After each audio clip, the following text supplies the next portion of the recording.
종교의 영이라는 주제로 같이 공부를 했으면 좋겠어요. 그래서 많이들 들어보셨을 거예요. 근데 구체적으로 이게 무엇인지 쉬운 예로 예수님이 오셨을 때에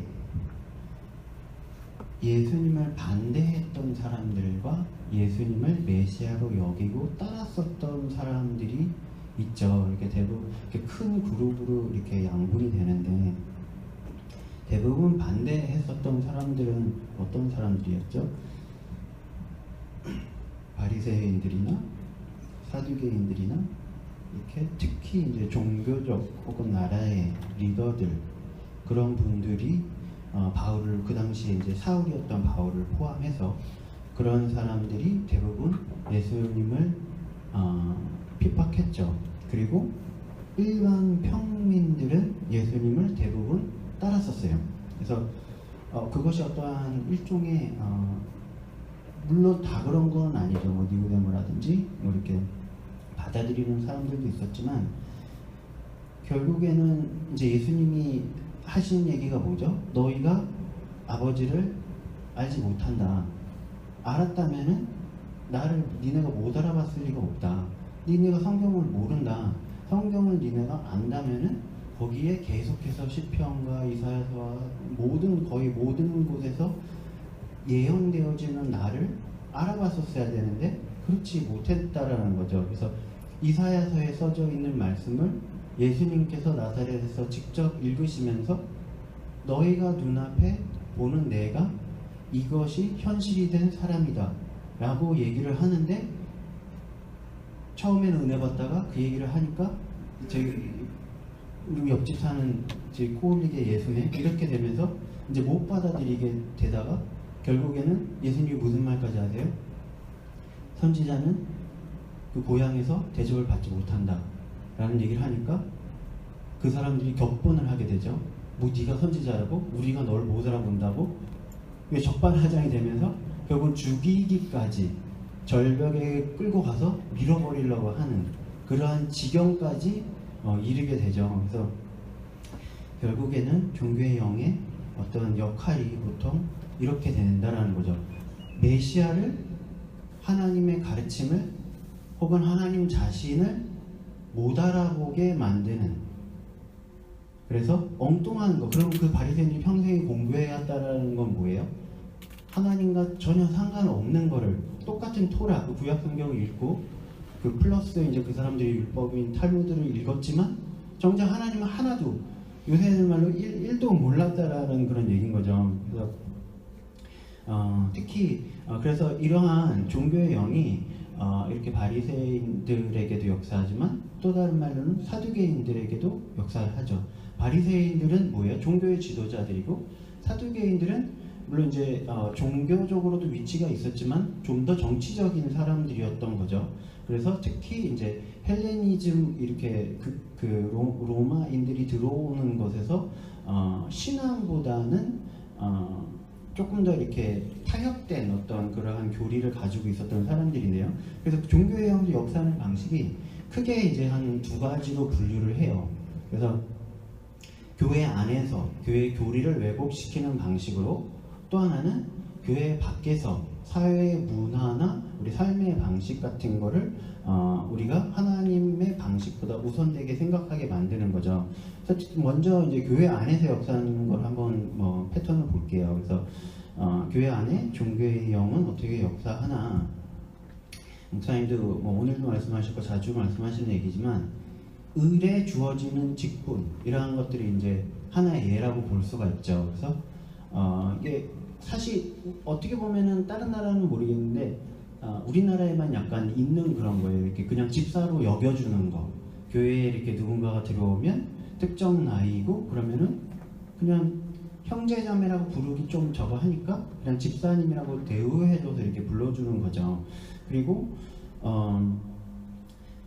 뭐 거기에는 좋은 의도가 없다라고는 할 수는 없겠죠. 이렇게 상대방을 존중해주고 서로 존중하라는 의미도 있고, 또 하나는 어떤 소속감과 책임감을 느끼게 해주는 것도 있는데, 문제는 그러한 것들이 결국에는 그냥 좀 직설적으로 얘기하면은 사람의 것이라는 거예요. 하나님이 시키신 게 아니고 사람의 것이라는 거죠. 그래서 좋은 의도로 하는 것 같지만 결국 처음에 이제 조금 섞여 있는 게 흰색에 조금이라도 흙이 들어가 있으면 우리 눈에는 흰색으로 보이지만 과학적으로는 더 이상 흰색이 아니잖아요. 그래서 그 길로 계속 가다 보면은 결국에는 점점 멀어지는 거지 점점 하나님께로 가까워지는 것이 아니라는 거죠. 그래서 원래 이제 집사라는 거, 죄송합니다. 다들 집사님이신데 그런 게 중요한 게 아니라 과연 성경에 뭐라고 이제 써 있나 보는 거죠. 우리는 또 우리대로 집사님 직분을 받으셨으면 또 열심히 봉사하면 되는 거예요. 그렇게 생각을 해요. 그래서 성경에 집사 하면 제일 먼저 떠오르는 사람이 누구죠? 이제 스데반이죠. 스데반은 뭐 순교도 순교지만 그 당시 이제 성경을 보면은 스데반이 굉장히 우수한 기적을 행했다라고 돼 있거든요. 우리 기적을 행하고 있어야 최소 이제 집사를 할 수 있는. 그래서 제가 아는 뭐 건너 아는 어떤 이제 멕시코에 선교하시는 분이 계시는데 그분은 이제 멕시코에서 도시에서 선교를 하시는 게 아니라 밀림 같은데 이제 복음 전파가 안 된 지역에 설교를 해요. 그러다 보니까 그곳들은 무법지대이기 때문에 갱단들이 실질적으로 권력을 잡고 있는 공권력이 미치지 못하는 곳이기 때문에 그러니까 실질적으로 이들은 복음을 전할 때에 굉장히 생명을 정말 맞닥뜨리는 그런 계시록에 나오는 것 같은 그러한 상황에서 복음을 전파하는데 그분들이 그러다 보니까 극단적인 믿음을 가지고 실제로 죽은 사람을 많이 살렸다라고 얘기를 해요. 증인도 있고. 그리고 그분 자체가 이제 이미 죽었다가 살아나신 경험을 하셨고, 근데 그곳은 그 선교 단체는 그분이 이제 리더로 계신 선교 단체는 한 명이라도 이렇게 죽은 사람을 기도해서 살린 적이 없으면 장로로 안 들여준대요. 그래서 장로가 되려면 죽은 사람 한 명 살려야 되는 거예요. 그리고 이제 장로라는 것도 우리나라는 뭐죠? 일정한 나이가 되면은 그래 이제 나이가 됐으니까 장로고시를 봐라. 그래서 뭐 장로고시를 보는 것 자체가 큰 문제는 아니죠. 이제 시험 봐서 교리적인 어떠한 걸 알고 있나. 근데 아시겠지만 교리를 아는 거하고 그 사람이 그걸 믿는 거하고는 전혀 별개의 얘기인 거거든요. 신학 교수님들 중에서도 믿음이 없으신 분들 계세요. 성경은 신약, 구약 다 외우세요. 근데 예수님이 어떻게 생각하냐고 본인의 솔직한 고백을 물어보면 역사적 인물이었다라고 생각을 한다든가 이건 불교나 뭐 힌두교나 다른 것처럼 그냥 좋은 메시지가 있는 종교다. 나는 한국으로서 그걸 공부를 하는 거다라고 생각하지 구원을 안 받은 사람들도 있다라는 거예요. 그래서 되게 메이저 어떤 주류의 신학교들의 그런 분들이 계시다라는 거죠. 목사님들이 하시는 얘기죠. 실질적으로 그런 거에 회의감을 느끼신. 아무튼 그래서 이제 근데 과거에는 원래 장로라는 거는 교회 리더들이에요. 그래서 사도 밑에 장로가 있는 게 아니라 그 교회의 어떤 결정권, 행정적인 어떤 결정, 영적이고 행정적인 결정을 할 수 있는 사람들, 예를 들면은 뭐 야고보나 이런 베드로나 이런 사람들이 모여서 우리의 교회가 나아가야 할 방향, 어디다가 뭐 선교사를 파송할 건지, 재정을 어떻게 사용할 건지 이런 거를 결정하는 기관들이 장로들이었다라는 거죠. 근데 조금 이제 변질이 됐죠. 우리나라나 외국이나. 그리고 저는 이제 신학교라는 것이 하나님이 허락하신 것, 하나님이 사용하신 것이라고 생각을 해요. 분명히. 그렇지만 좀 전에도 말씀드렸다시피 신학교에 계신 분들이, 교수들이 다 믿음이 있고 구원을 받으신 크리스찬이냐? 현실적으로 아니라는 거예요. 제가 비난하고 말고 할 이유도 없고 그냥 그게 사실이에요. 그리고 모든 안수를 받은 목사님들이 과연 목사님일까? 조금 어려운 주제죠. 제가 어디로 납치돼서 뭐 큰일을 당하려면 농담이고요. 근데 교계에 파장을 일으킬 수도 있는 그런 주제지만 근데 저는 사실 뭐 많은 목사님들이 공감을 하신다고 생각을 해요. 무슨 얘기냐면 어떤 분들은 직분이 목사가 아닌데, 목자가 아닌데 의례 행정적으로 신학교 나와서 안수를 받으면 목사로 해주다 보니까 본인이 복음 전도자이거나 사도거나 선지자임에도 불구하고 어떤 갖춰진 사역의 틀 안에 있게 되는 경우도 있고요. 반대로 아까 말씀드린 것처럼 구원 자체도 안 받았는데 목사 안수를 받거나 신학 교수님이 되거나 이런 경우들이 있다라는 거예요. 근데 과거에 보면은 신학교 시스템이라는 것이 있긴 있었죠. 바울도 나왔고. 근데 바울이 신학교 다닐 때는 뭐 했어요? 예수쟁이들 죽이러 다녔고, 정작 베드로, 야고보 이런 사람들은 신학교로 나온 사람들이 아니에요. 하나님과 교제한 사람이지, 예수님과 직접적으로 교제한 사람이지 신학교로 나온 사람들이 아니라는 거예요. 물론 하나님 신학교를 보냄으로써 사역자로 세우실 수도 있지만 아닐 수도 있다라는 거예요. 유명한 예로 무디 선교사님 같은 경우는 끝까지 선교사였어요. 왜 선교사님으로 불렀냐? 딴 게 아니라 목사 안수를 받으신 적이 없어요. 신학교를 가신 적도 없고. 그러나 너무 큰 복음 전도자로서 사용을 하셨죠. 그러니까 그러한 게 점점 이제 사람의 법칙들이 만들어진다라는 거죠. 잘못된 행정체계나 잘못된 교리 이러한 게 하나님의 본질적인 것보다 우선이 자꾸 되는 게 된다라는 거죠.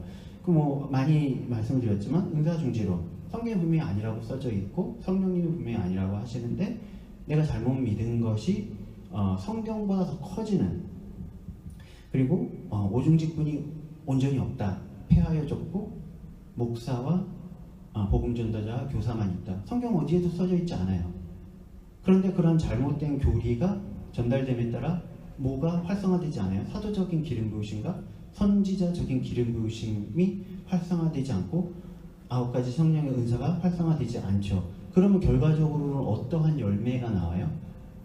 영적으로 교회가 무장이 해제되는 결과가 나오죠. 그럼 목사님이나 복음전은 이런 사람이 아무 역할이 없다라는 게 아니라 하나님이 5가지 직분을 주시고 9가지 은사를 주신 거에는 분명한 이유가 있는데 그게 부분적인 것, 반도 안 되는 것들만 풀어진다라는 거죠. 그럼 누가 좋아하는 거겠어요? 사단밖에 좋아할 사람이 없는 거죠. 그래서 어떤 실질적인 하나님 부르심 대신에 행정을 위해서, 인간의 편의를 위해서, 혹은 인간의 어떤 전통 때문에 생겨진 껍데기적인 직분들, 집사가 껍데기라는 게 아니에요. 내가 집사 직분을 받았던 청년회 회장 직분을 받았던 찬양팀이 됐던 그걸 잘 하면 되는 거예요. 하나님 주신 게 분명하고. 근데 그게 아니라 의뢰에 주어지고 나도 그냥 의뢰 생각하고 이렇게 되면은 그게 껍데기 직분이 된다라는 거죠. 그래서 그러한 것들이 이제 교회에 무장을 해제시키고 하나님부터 멀어지게 하고, 그래서 본질을 왜곡시켜서 진리로의 접근을 가로막죠. 그리고 아주 쉬운 예로 전에도 한번 말씀드렸던 것 같은데, 저 어릴 때만 해도 드럼 같은 거 못 쓰겠고 전자악기 못 쓰겠고, 지금 너무 감사하죠. 그런 걸 그거 쓰고 안 쓰고가 중요한 게 아니지만 제안을 하고 말도 안 되는 이유를 갖다 붙임으로써 우리가 마땅히 해야 할 거를 못하게 한다는 거예요. 찬양 자체가 오염이 돼버리는 거죠.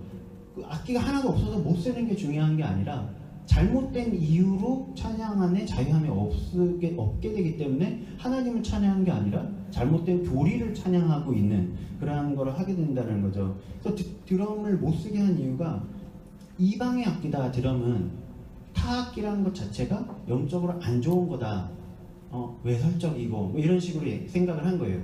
지극히 어떤 헬레니즘적인 서양과 유럽의 관점에서 바라본 거예요.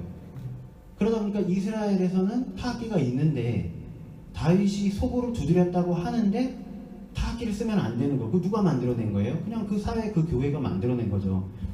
그래서 심지어는 어느 지경까지 갔냐면은 피아노를 못 썼어요. 피아노도 못 썼어요. 그 이전에는, 중세시대 때는 오르간만 써야 되는 거예요. 왜? 피아노도 타악기니까 이 건반을 해머로 때리거든요. 그러니까 말도 안 되는 룰들이 자꾸 생겨나는 거죠. 하나님이 주시지 않은 율법을 사람들이 자꾸 만들어내는 거예요. 반면에 다윗이라는 사람은 어땠죠? 막 빨개 벗고 춤췄죠? 속된 말로. 근데 그 주변을 본 사람들은 아내를 포함해서 뭐라고 해서 정죄했잖아요. 채통 없이. 근데 하나님이 누구 손을 들어주셨냐라고 하면은 다윗의 손을 들어주시면서 하나님 마음에 합한 자다라는 얘기를 해주셨거든요. 우리 종교의 영이 없어졌을 때 점점 하나님 마음에 합한 자가 되는 거지, 하나님 마음을 알아가고 그것과 나의 마음이 동일해지는 거지, 그러한 여러 가지 규제와 사회 통념과 이런 게 가로막고 있을 때 하나님 마음에 합한 자가 될 수 없다라는 거예요. 그래서 이 성경 말씀에도 나와있지만 다윗은 그러한 계시를 굉장히 많이 가지고 있었던 것 같아요. 다윗의 장막을 보면은 구약인데 성소와 지성소가 나눠져 있지 않아요. 이미 휘장이 찢어져 있는 상태라는 거죠. 근데 안 죽었어요. 하나님의 영광이 임했고 그 영광을 느꼈지만 죽는 사람은 없었어요. 근데 오히려 그 이후에 생겨난 성전은, 그 이전의 성막도 그랬지만 이후에 생겨난 성전에는 그러한 저거가 있죠. 그래서 그게 이제 신학적으로는 다윗이 시편이나 여러 군데에서 이제 메시아에 대해서 예언을 하죠. 내 주의 주고 뭐 이런 식으로 계속 예언을 하니까 그때 이미 다윗은 자기가 믿음으로 인해서 구원을 받은 사람임을 알고 있었다라고 저는 생각해도 많은 분들이 그렇게 말씀을 하시고, 그래서 율법적인 것보다 나는 메시아, 미래에 올 메시아를 이미 알고 있기 때문에 율법을 초월한 존재가 되는 거죠. 이미 신약에 살고 있는 사람이 되는 거죠. 그래서 뭐 비슷한 얘기로 진설병을 먹었죠. 나중에 예수님이 뭐라 그래요? 율법이 너희들을 위해 존재하는 거지 그게 거꾸로 되어 있는 게 아니다. 배고파서 다윗이 먹은 거를 하나님이 기뻐하시겠냐, 뭐 미워하시겠냐 이런 얘기를 하는 거죠. 그리고 또 재미있는 얘기가 간통을 해서 아이가 낳았죠, 다윗이. 그리고 아이를 이제 그 죄 때문에 아이가 죽어가요. 죽어가니까 금식을 하죠, 다윗이. 그리고 죽었어요. 죽으니까 목욕제기 하고 나와서 다시 기뻐졌어요. 근데 신하들이 그러죠. 아니 보통은 반대이지 않습니까? 죽었는데 왜 기뻐하고 그전에는. 근데 다윗이 뭐라 그래요? 아플 때는, 아직 아기가 아플 때는 하나님이 혹시나 마음을 돌이키사 낫게 해주실까? 내가 금식을 했고 죽이신 다음에는, 데려가신 다음에는 하나님 하신 거니까 그건 그대로 내가 받아들이고 끝난 일이니까 기뻐한다. 이게 어떻게 보면 하나님의 마음을 굉장히 정확하게 알고 있는, 우리는 어떻게 할 거예요? 뭐 남들이 내가 애가 죽었는데 기뻐하면은 어떻게 날 바라볼까? 이거부터 생각을 하잖아요, 사실은. 우리부터가 기쁘지 못하겠지만, 마음을 털어버리지 못하겠지만, 아무튼 신앙의 굉장히 본질을 잘 파악한 사람 아닌가. 그래서 하나님께서 내 마음에 합한 자다라고 말씀하신 게 아닌가 생각이 들고요. 또 지난번에도 얘기했지만 뭐 수레바 끌고 오면 안 되는 거. 근데 그럼 예수님도 수레바 끌고 다니셨는데, 그렇죠? 그리고 6월 전에도 말씀드렸지만 6월절 식사는 이렇게 누워서 먹는다고 그랬죠. 이스라엘 백성들이 꼭 6월절뿐만 아니라 식사할 때 이렇게 누워서 먹었는데 우리는 누우면 안 되잖아요, 예배 먹을 때. 그래서 또 하나는 여러 가지, 뭐 지금은 뭐 저희 교회도 그렇지 않고 지금은 많이 그런 게 없어졌는데 과거에는 외국이나 우리나라나 양복을 입지 않고 교회를 가면은 되게 불경한 거로 많이 봤어요. 근데 양복이 서양 옷이거든요. 그런 식으로 치면은 이스라엘 전통 의상 맞춰가지고 뭐 어디서 떼다가 맞춰가지고 그렇게 입고 교회 가야 되는 거예요. 근데 그것도 아닌데 어디서 어떻게 보면은 정말 하나님 관점에서 보면은 근본 없는 옷일 수 있는데 근데 물론 어떤 분은 이렇게 생각을 하세요. 내가 가진 옷들 중에 난 주일에 교회 갈 때 최고의 옷을 입고 간다. 그런 마음으로 양복을 다 차려입고 넥타이 입고 가세요. 저는 그건 종교형이라고 보진 않아요. 그냥 마음이 그런 거잖아요. 근데 내가 그냥 의뢰이 이렇게 안 하면 안 되는 거, 종교적으로. 근데 그런 사람과 이런 사람 차이는 뭐예요? 그 정말 진정한 마음으로 내가 제일 좋은 거. 어떤 사람은 그게 찢어진 청바지일 수 있죠. 어제 한 30만 원 주고 산 찢어진 청바지가 제일 나한테 귀한 옷이면 그거 입고 가는 거예요. 근데 아무튼 이렇게 양복을 이렇게 하나님께 정말 내 제일 귀한 옷을, 제일 아끼는 옷을 입고 가는 사람은 그게 정말 종교형에 비롯된 게 아니면 남들이 뭘 입어도 판단하지 않는다라는 거예요.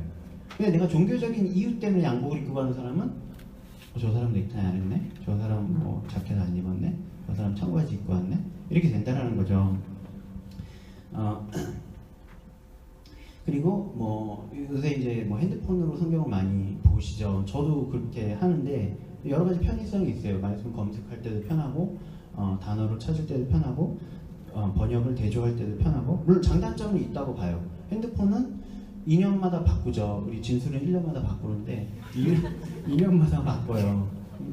근데 성경책은 10년이고 20년이고 쓰죠. 그럼 거기에 이렇게 메모나 그런 거, 뭐 물론 이제 메모 경우도 이제 같이 파일을 옮길 수는 있지만 기도하고 말씀 볼 때에 기름 부으심에 젖어드는 그거는 또 실질적으로 있는 성경책을 따라갈 수는 없다라고 생각을 해요. 그래서 뭐 편의를 가지고 이제 둘 다 사용하시는 게 좋을 듯한데 처음 이제 핸드폰으로 성경 보는 사람들이 생겼을 때만 해도 그거에 거슬리는 사람들이 많았다라는 거죠.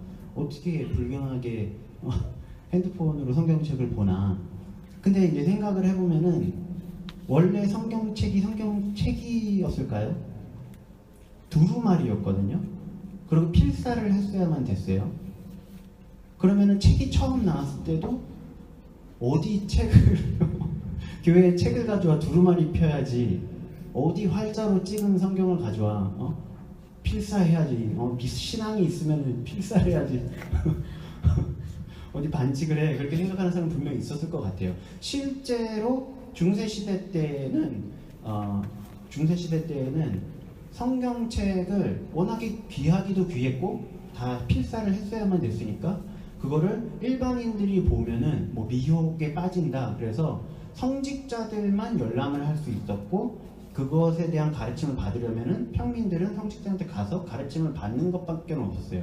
그러다 보니까 교회사적으로 봤을 때 제일 어두웠던 암흑의 시기로 많이들 보거든요. 그러면서 이제 구텐베르크가 금속활자를 만들면서 이제 일반인들한테 성경이 보급되기 시작하고 미전도 종족들에게 이제 성경이 더 활발하게 보급이 됐죠. 그러니까 기존의 전통도 우리가 잘못 가지고 있었던 전통도, 근데 그게 진리라고 생각했던 게 오히려 하나님의 역사를 방해하는 것들이 굉장히 많았었다라는 거죠. 그래서 예전 텔레비에 이런 분이 자주 나오시는 분이에요. 한식 전문가신데 이름이 기억은 안 나는데 이렇게 머리 하얗신 할머니 있어요. 되게 이렇게 고우신 할머니, 항상 한복 입고 나오시고. 근데 그분이 한식 전문가시다 보니까 굉장히 어떤 옛날의 유교적인 전통 이런 거에 빠삭하시더라고요. 나이도 있으시고. 근데 그분이 어느 인터뷰에서 이런 얘기를 하신 거예요. 자기는 그분이 요리하시는 분이고 한식하시는 분이고 나이도 있으시고 옛날 전통 잘하시고 그러니까 굉장히 보수적일 줄 알았는데 그분이 이런 얘기를 하시더라고요. 명절 때 자기는 시켜먹고 사먹고 나가서 외식하는 거 문제될 거 없다라고 생각을 한다, 그렇게 얘기를 하더라고요. 저는 좀 놀랐어요. 요리하시는 분인데 가뜩이나 딴 거 하시는 분도 아닌데. 그래서 질문을 하시는 분이 왜 그렇게 생각하시냐라고 했더니 과거에 음식을 많이 했던 이유는 워낙에 못 살았어서, 그리고 이제 가업을 이제 그 어떤 종가만 이거를 이어받으니까 실질적으로 부가 다 그쪽에 몰려 있는 거예요. 그래서 독립한 사람들이 그때라도 와서 푸짐하게 먹고 다시 자기 그 삶의 터전으로 돌아가라고 그렇게 종가나 이렇게 그런 데서 음식을 많이 해서 잔치를 해서 줬던 거지, 그러니까 서로 돕자고 한 거지 짐을 지어주라고 한 게 아니라는 거죠. 근데 지금은 그게 짐이 돼버려서 막 명절 스트레스다 뭐다 하잖아요.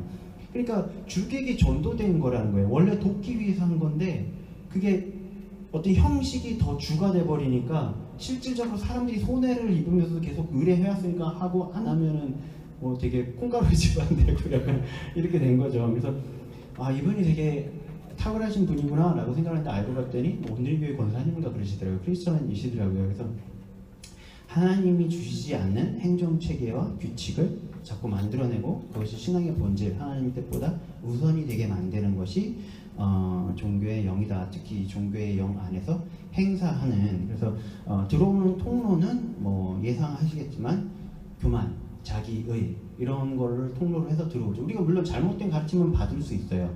근데 겸손하다면 하나님이 여러 가지 신호를 주실 때 아니구나 하고 빨리 돌아올 수가 있어야 되는데 우리가 교만하면 교만할수록 그렇게 안 되는 거죠. 그리고 분별을 하지 못하게 거짓의 영, 미혹의 영. 그래서 종교의 영을 보면은 사실 거짓의 영의 어떤 산하에 있는 그 종류들 중에 하나라고 저는 개인적으로 생각을 해요. 물론 이제 뭐 사단이 다 거짓말 공격을 하지만, 그래서 자꾸 이게 진리다, 이거는 아니다, 요거를 우리에게 뿌리 깊게 심어주고 또 우리가 우리의 자기로 자꾸 판단을 하게 되기 때문에 진리를 못 보는 거죠. 그래서 이거를 대적하는 방법은 진리의 영으로 대적을 하고 생각과 마음을 새롭게 해달라고 주님께 기도를 하고 우리가 그거를 우리의 생각과 마음을 주님이 새롭게 하실 수 있도록 내어드릴 때 주님께서 친히 바꾸시죠. 그래서 말씀을 조금 볼게요. 또 말씀을 안 보면 이게 이단이 될 수도 있으니까 농담이고요. 말씀에 근거가 있기 때문에 우리가 봐야 됩니다. 마태복음 15장 1절에 보면은 찾으시면서 읽으시고요. 제가 그냥 읽은 거 들으셔도 됩니다. 그때 바리새인과 서기관들이 예루살렘으로부터 예수께 나와 이르되 당신의 제자들이 어찌하여 장로들의 전통을 범하나이까? 떡 먹을 때에 손을 씻지 아니하나이다. 대답하여 이르시되 너희는 어찌하여 너희의 전통으로 하나님의 계명을 범하느냐? 하나님이 이르셨으되 내 부모를 공경하라 하시고 또 아버지나 어머니를 배반하는 자는 반드시 죽음 당하리라 하셨거늘 너희는 이르되 누구든지 아버지에게나 어머니에게 말하기를 내가 드려 유익하게 할 것이 하나님께 드림이 되었다고 하기만 하면 그 부모를 공경할 것이 없다 하여 너희의 전통으로 하나님의 말씀을 폐하는도다. 외식하는 자들아 이사야가 너희에 관하여 잘 예언하였도다. 일러스되 이 백성이 입술로는 나를 공경하되 마음은 내게서 멀도다. 사람의 계명으로 교훈을 삼아 가르치니 나를 헛되이 경배하는도다 하였느니라 하시고 같은 내용인데 마가복음 7장 1절에 또 볼게요. 바리새인들과 또 서기관 중 몇이 예루살렘에 와서 예수께 모였다가 그의 제자 중 몇 사람의 부정한 손, 곧 씻지 아니한 손으로 떡 먹는 것을 보았더라. 바리새인들과 모든 유대인들이 장로들의 유전을 지켜 손을 부지런히 씻지 않으면 먹지 아니하며 또 시장에서 돌아와서는 물을 뿌리지 않으면 먹지 아니하며 그 외에도 여러 가지를 지켜오는 것이 있으니 잔과 주벌과 녹그릇을 씻음이로라. 이에 바리새인들과 서기관들이 예수께 묻되 어찌하여 당신의 제자들은 장로들의 유전을 준행치 아니하고 부정한 손으로 떡을 먹나이까? 가라사대 이사야가 너희 외식하는 자에 대하여 잘 예언하였도다. 기록하였으되 이 백성이 입술로는 나를 존경하되 마음은 내게서 멀도다. 사람의 계명으로 교훈을 삼아 가르치니 나를 헛되이 경배하는도다 하였느니라. 너희가 하나님의 계명은 버리고 사람의 유전을 지키느니라. 또 가라사대 너희가 너희 유전을 지키려고 하나님의 계명을 잘 버리는도다. 그쵸? 손 안 씻은 거 가지고 이제 비난을 한 거죠.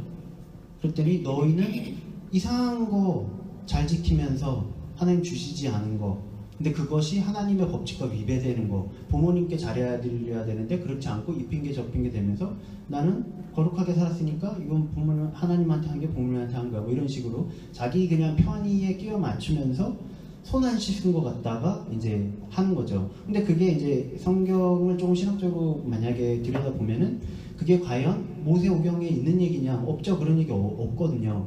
근데 이게 뭐냐면은 장로의 유전이라는 거는 또 율법적인 것도 있지만 또 하나는 우리가 흔히 알고 있는 탈무드라는 게 우리는 그냥 지혜 있고 재미있고 이런 얘기인 줄 알지만 물론 그 중에는 하나님 주신 지혜들도 많이 있죠. 근데 이게 뭐냐면은 모세오경 외에 다른 것들 계속 규칙들을 만들어낸 거예요. 이렇게 종교 생활하고 저렇게 종교 생활하고 무슨 날 금식하고 금식할 때 뭐 하고 어떻게 하고 어떻게 하고 아까 말한 것처럼 시장에 갔다 오면 물 뿌리고 뭐 고사 지내는 것도 아니고 그런 거 안 하면 잘못하고 있는 것.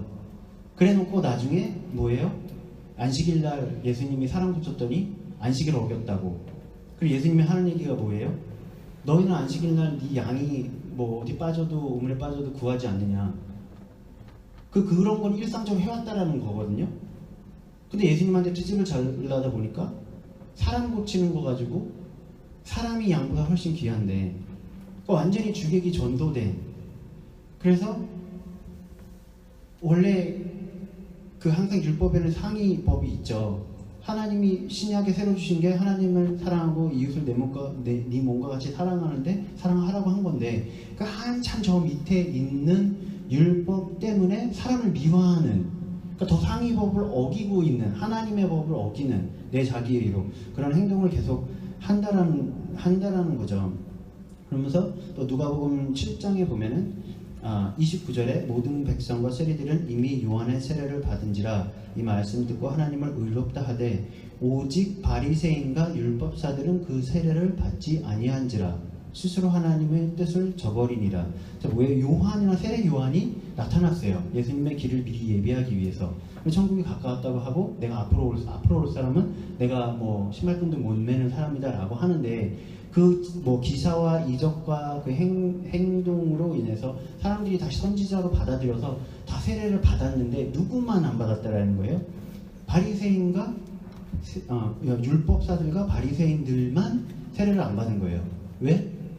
자기네가 요한보다 더 위라고 생각을 했으니까 어디서 근본도 모르는 메뚜기 먹던 게 여기 와서 저기 신학교도 안 나온 게 여기 와서 나이도 나보다 30살 어리고 20살 어린 게 여기 와서 하나님의 말씀을 전해. 지가 나보다 뭘 더 안다고. 그래서 남들 다 세례 받을 때 세례 안 받은 거예요. 결국은 뭐 우리는 알죠. 그 행동이 틀렸다라는 것을. 그래서 다음 절에 세례 요한이 와서 떡도 먹지 아니하며 포도주도 마시지 아니하매 너희 말이 귀신이 들렸다 하더니 인자는, 예수님이죠. 인자는 와서 먹고 마시매 너희 말이 보라 먹기를 탐하고 포도주를 즐기는 사람이요 세리와 죄인의 친구로다 하니, 말이 안 맞는 거죠. 세례 요한이 와서 굉장히 금욕적인 삶을 사니까 귀신 들린 애다 라고 해놓고, 예수님이 와서 굉장히 자유로운 포도주 마시고 굉장히 죄인들하고 어울리고 그러니까 또 반대로 얘기를 하는 거예요.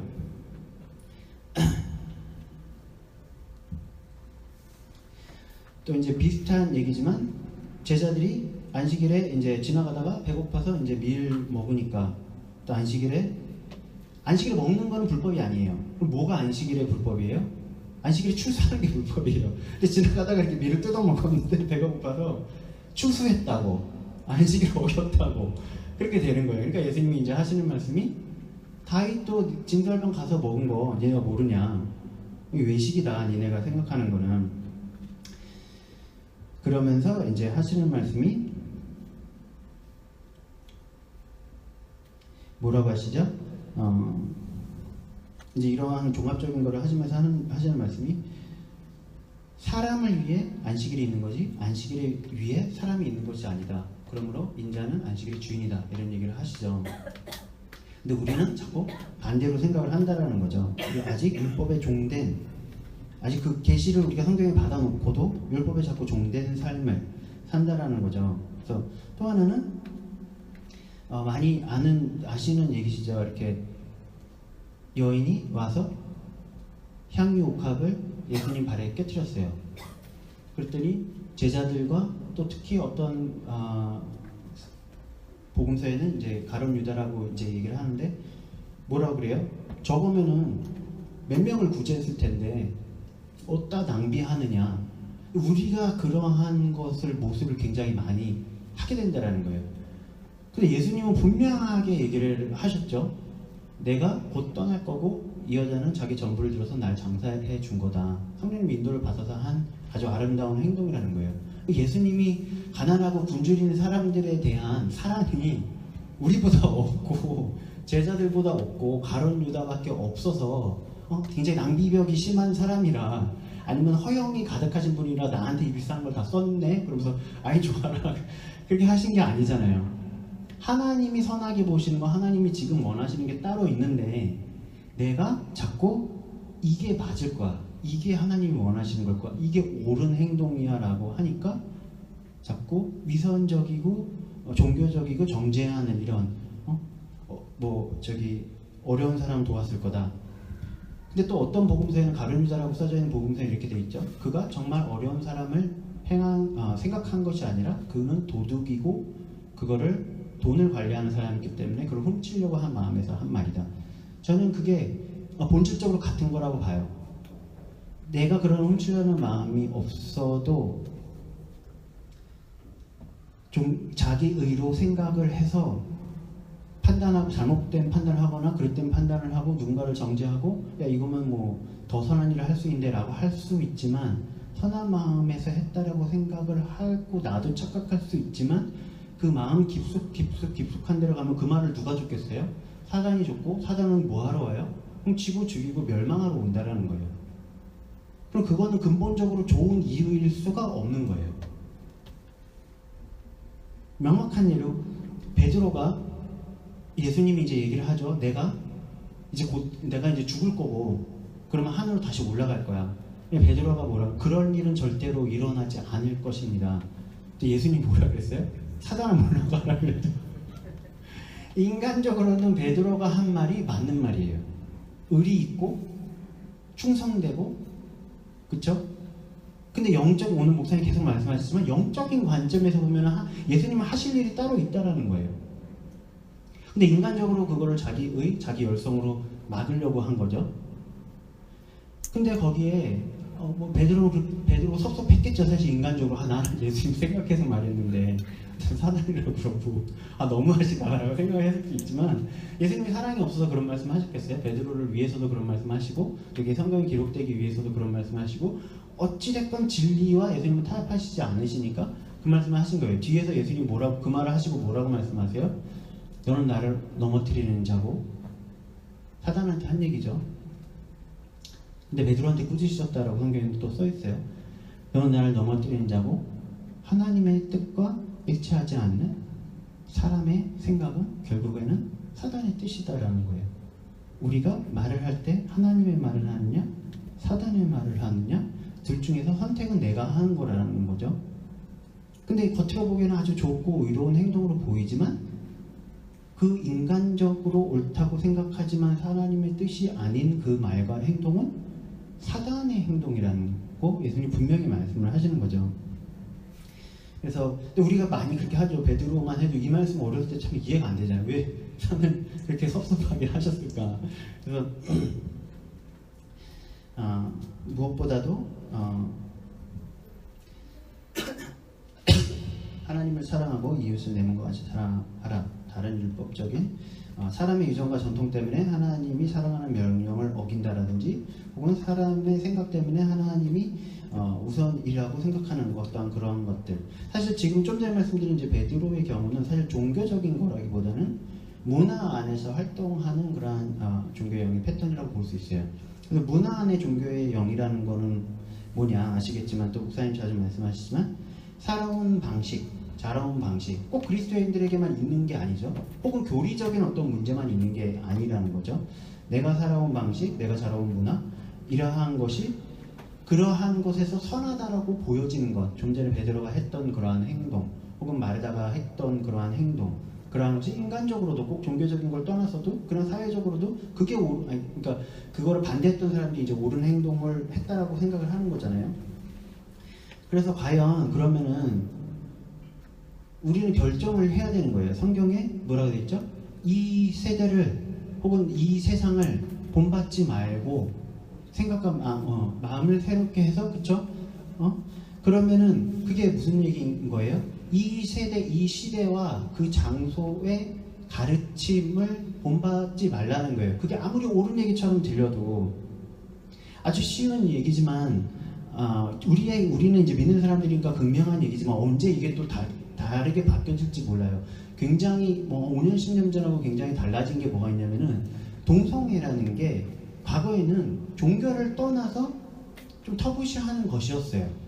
좋지 않은 것이라고 여기고 물론 동성애자를 비난하고 핍박하고 차별을 하고 하는 것이 저는 성경적이라고 보지는 않아요. 왜냐하면 예수님이 가늠하고 온 여자를 어떻게 대했을 때 그것을 우리가 표본으로 삼아야 되기 때문에 교회들이 그런 잘못을 한 건 분명히 있어요. 정죄로 하고 비난을 하고 참석을 하고 그걸 사랑으로 변화시키기보다는 근데 그것만 해도 어찌됐건 세상에서도 과거에는 죄악시 여겼던 게 5년 10년 뒤에는 세상에서도 그거를 반대하면 죄악시 되는 그래서 광신도가 되거나 편협한 사람이 돼버리는 걸로 바뀌었어요.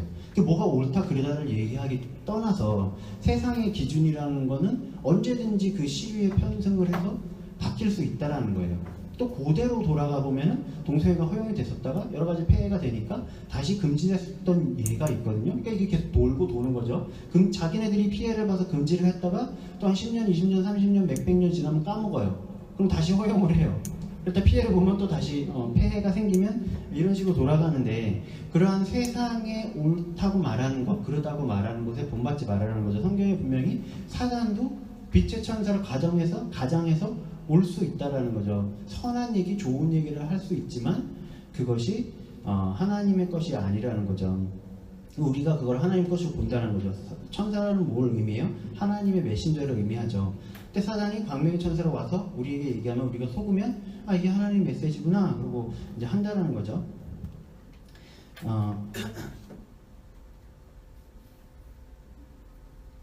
그래서 다시 한번 말씀을 좀 볼게요. 로마서 12장 1절 좀 다 같이 읽었으면 좋겠어요. 찾으셔서 2절밖에 안 되니까 1절, 2절에 에어컨 좀 켜주세요. 네, 그러므로 형제들아 내가 하나님의 모든 자비하심으로 너희를 권하노니 너희 몸을 하나님이 기뻐하시는 거룩한 산 제물로 드리라. 이는 너희가 드릴 영적 예배니라. 너희는 이 세대를 본받지 말고 오직 마음을 새롭게 함으로 변화를 받아 하나님의 선하시고 기뻐하시고 온전하신 뜻이 무엇인지 분별하도록 하라. 세상에서 말하는 정의와 하나님이 선하고 기뻐하시다라고 하는 거를 분별을 하라는 거죠. 근데 중요한 게 1절에서 말하는 게 이렇게 할 때에 어떤 게 된다라는 거예요? 영적 예배라는 거죠. 그 위에서, 이건 바울이 얘기한 거고, 위에서 이제 예수님이 장로의 유전과 하나님의 유전, 장로의 유전을 지키느라고 하나님의 율법을 버렸다라고 얘기할 때 뒷부분에 뭐라고 말하냐면은 헛된 경배라는 표현을 쓰세요. 예수님이 우리의 예배와 이게 직결되어 있다라는 얘기인 거예요. 성경을 막 많이 읽는데, 기도를 막 많이 하는데, 교회에 매일매일 모든 예배를 빠지지 않는데, 다 중요하죠. 다 중요한데 마음의 애초에 나 기도 많이 해서 기도를 많이 함으로 거룩한 사람이 돼야지, 성경을 많이 읽음으로 어디 가서 자랑해야지, 혹은 거룩한 사람이 돼야지, 누구누구 옆에 김집사 이집사보다 내가 교회에서 더 인정받아야지, 이거 다 뭐라는 거. 3년을 하든 10년을 하든 20년을 하든 100년을 하든, 또 뭐 사역자들도 마찬가지일 테고요. 뭐 각 교회 목사님들도 사역을 함에 있어서 경배가 아니라 사역이 주인이 되버리면 10년을 하든 20년을 하든, 우리 찬양팀도 마찬가지고요, 성가들도 마찬가지고, 각 기관들도 마찬가지고요. 하나님 지금 이거 해라, 이거를 이렇게 해라라고 안 하고 그걸 말씀을 계속 주시는데 그거를 우리의 교만으로 무시하고 내가 보기에 선하다고 생각하는 거, 내가 보기에 옳다고 생각하는 거, 내가 보기에 가장 지혜롭다고 생각하는 거, 내가 혹은 내가 그냥 하고 싶은 거, 그거 하면은 20년이 지나고 30년이 지나도 헛된 경배라는 거예요. 영적인 예배가 아니라. 그러니까 목사님 말씀하신 것처럼 어떤 그리스도인들은 100년을 살 수는 있지만 몇십 년을 신앙생활을 해도 인품이 안 바뀌고 삶의 변화가 없고 열매가 없고 세상의 지탄을 받고, 근데 뭐 권사님, 장로님 이렇게 변을 달고 계시고 바리새인들 같이 구원을 안 받은 사람들은 아니겠죠. 근데 바리새인들이 아버지를 몰랐던 것처럼 하나님을 모르는 채 구원받을 만큼은 알지만 영적인 예배를 이렇게 꾸준히 드리는 것만큼은 모른 채 30년, 40년을 헛된 예배를 드려온다라는 거예요. 근데 그 문제가 왜 그러냐면은 내가 그거 하는 게 그 방식이 맞다라고 생각을 하니까 계속 글로 가는 거예요. 점점 그 노래도 있죠. 점점 더 멀어지는 거예요. 점점 더 멀어지고 하나님과 나의 장벽의 두께만 두꺼워지고 높이만 높아지고, 결국에는 이게 뭐예요? 내 바벨탑을 쌓는 거죠. 하나님과 상관없는 제단은 다 바벨탑인 거잖아요. 맞죠? 그 근본적으로 정말 얘기를 한다면 우리 안에 다 그런 게 있죠. 바벨탑의 높이가 뭐 얼만큼이냐 그 차이인 거지. 그래서 예배가 자꾸 형식적이 되어지고, 교회에서 하는 예배뿐만 아니라 예배라는 건 내 삶을 말하는 거죠. 내가 내 삶의 방식, 내가 기도하고 말씀 보는 것뿐만 아니라 내가 삶을 살아가고 사람들을 대하고, 이러한 예배가 형식적이 되어지고 종교적이 되어지고 율법적이 되어지고 성령님의 운행하심이 소멸되고, 마치 그 사사기에 내 소견에 좋은 대로 행한 그러한 게 되는 거죠. 성령님의 인도가 아니라 하고 싶은 대로 해도 육적으로나 혼적으로나 만족을 할 수 있어요. 내가 하고 싶은 거 내 소원 성취는 하니까. 그렇잖아요. 예를 들어 수지가 너무 찬양팀이 하고 싶어요. 근데 그게 물론 당연히 하나님 수지의 경우는 하나님 주신 마음이죠. 근데 아닐 수도 있다라는 거예요. 혹은 그 마음 자체는 하나님 주셨지만 수지가 수지의 방법으로 막 찬양을 30년을 했어요. 그러면은 만족은 될 수 있어요. 내가 하고에 대해서 소원 성취했거든요. 근데 영적으로 예배를 안 드린 거죠. 30년 발을 다 쌓은 거죠. 그래서 근데 그럴 때 우리가 쉽게 할 수 있는 착각이 내가 혼으로 만족하고 육으로 만족하다 보니까, 감정적으로 만족하다 보니까 은혜 받고 있고 열매를 맺고 있다라고 착각을 할 수 있다라는 거예요. 그러니까 예를 들어 수지가 계속 찬양 연습을 해요. 그래서 오늘 수지가 타겟이 되는데, 그러면 5년 하고 10년 하고 하면은 하나님이 원래 그쪽에 재능을 줬다면 실력이 자라나겠죠. 나중에 더 노래적으로는 기교가 더 많이 생겼어요. 근데 하나님과는 더 멀어졌을 수 있다는 거예요. 근데 본인은 실력이 늘었으니까 어떻게 생각하겠어요? 아, 내가 찬양이 늘었어 라고 생각을 하죠. 근데 찬양이 혼의 찬양인가요? 영의 찬양이 진짜 찬양이잖아요. 그러면은 늘는 게 아니고 줄은 거죠. 오히려 그렇게 될 수 있다. 그러니까 우리가 착각을 할 수 있다는 거예요. 잘못 가고 있는데 잘못 가는지를 모르면. 그래서 혹은 목사님 가끔 말씀하시는 세상적인 어떠한 일들, 벌어지는 일들, 사회 현상들, 정치적 이슈들, 이러한 것들을 사람이 의뢰이 이게 더 도덕적으로 선한 일이지, 더 정의지라고 생각을 하지만 그게 하나님과 뜻과는 완전히 반대되어 있을 수 있다는 거죠. 그래서 이제 뭐 우리나라 대선을 얘기하면 조금 민감한 얘기고, 이제 먼 나라 미국의 이제 대선의 경우에 사실 트럼프가 경선에 출마를 했을 때 아무도 트럼프가 될 거라고 생각을 안 했거든요. 그때 그냥 조롱거리였거든요. 제가 왜 나왔어 뭐 약간 이런 거였거든요. 근데 그때 이미 모든 위험을 감수하고 하나님이 트럼프를 택하셨고 트럼프가 대통령이 될 거다고 예언한 사람이 있었어요. 근데 그냥 어중이 떠중이가 아니라 굉장히 인정받고 열매가 있었고 예언했던 것들이 맞아 떨어졌었던, 그리고 교리적으로 굉장히 바르고 그런 사람이 자기의 사역자로서의 모든 거를 걸고 예언을 했어요. 왜? 하나님 주신 거니까. 근데 그때는 그게 굉장히 위험한 발언이었어요. 왜냐면 안 될 사람인데 하나님이 됐다고 그 사람이 자기의 사역의 모든 걸 걸고 예언을 한 거예요. 근데 결과적으로 됐죠.